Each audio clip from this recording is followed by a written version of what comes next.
السلام عليكم ورحمة الله وبركاته. اللهم صل وسلم وبارك على سيدنا محمد. معانا النهاردة بقى كيكة قدرة قادر، بمناسبة ان احنا داخلين بقى في شهر الصيف او دخلنا في شهر الصيف اهوت خلاص. هنا معانا كيكة قدرة قادر، تبقى 3 طبقات زي ما انت شايفة كده. معانا طبقة الكيكة بالشوكولاتة، ومعانا طبقة الكريمة وطبقة الكراميل عليها من فوق. تتعمل ازاي؟ هنشوف النهاردة ان شاء الله هتتعمل ازاي. طعمها جميل جدا، الكيكة بالشوكولاتة شاربة من صوص الكراميل اللي نازل عليها. طعمها حلو قوي، جربيها ان شاء الله هتعجبك. ما بتتاكلش الا وهي ساقعة، ما بتنحط في التلاجة. بعد ما بتطلع من الفرن وتهدى شوية بتدخليها التلاجة بتاعتك، بتطلع بالشكل ده. طعمها حلو قوي. يلا بينا بقى نخش ونشوف بتنعمل ازاي. معانا كوباية الا ربع من السكر، عليها نص كوباية مية. هنقلبها في الصينية كده بس من غير ما نحط فيها معلقة لحد ما تبقى متكرملة.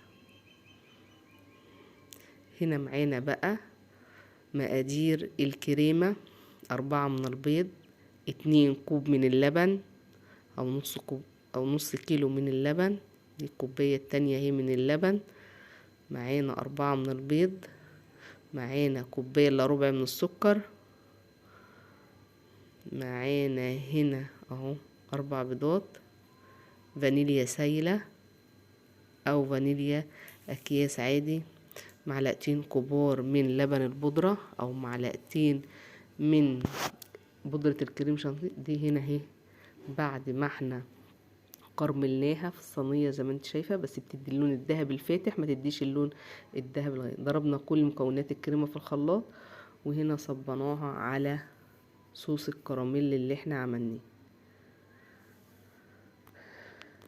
بعد كده هنعمل بقى حاجات الكيكة: كوباية الا ربع من اللبن، عليهم كوباية الا ربع من السكر، عليهم 3 بيضات، ربع كوب من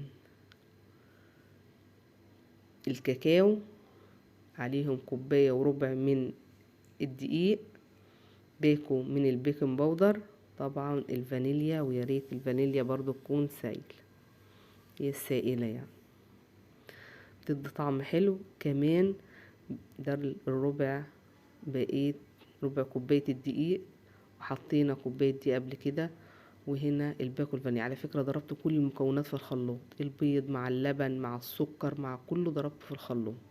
هنا هنحط معلقتين كبار من الخل في المية اللي بتغلي دي، علشان هنحط فيها الصينية، فالصينية دي لما نحطها في الفرن ما تسودش. ده اهو مكونات الكيكة لما ضربناها في الخلاط، ضربتها كلها في الخلاط. حتى مكونات الكريمة ضربتها كلها في الخلاط. تمسكي بقى توزعها كده في قلب الصينية من غير ما تقلبي ومن غير اي حاجة، تنزلي بس مكونات الكيكة كده في الصينية، وبعد كده بتدخليها الفرن في قلب الصينية اللي هي فيها المية اللي بتغلي دي لمدة ساعة كاملة.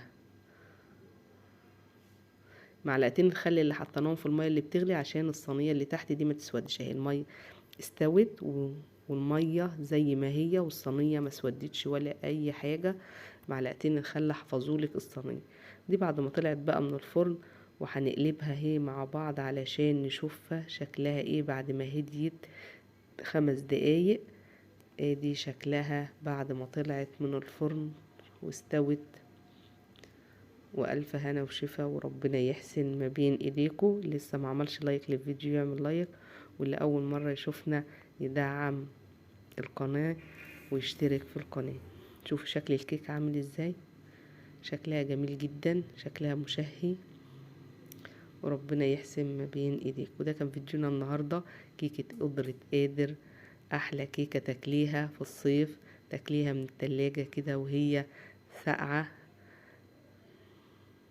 ادي شكل الكيكه من جوه، طبقاتها حلوه قوي. الكيكه من تحت شاربه صوص الكراميل لما نزل عليها، يعني لسه هتحط في التلاجة بقى تسقع كمان شويه. وده كان فيديونا النهارده، كيكه قدرة قادر.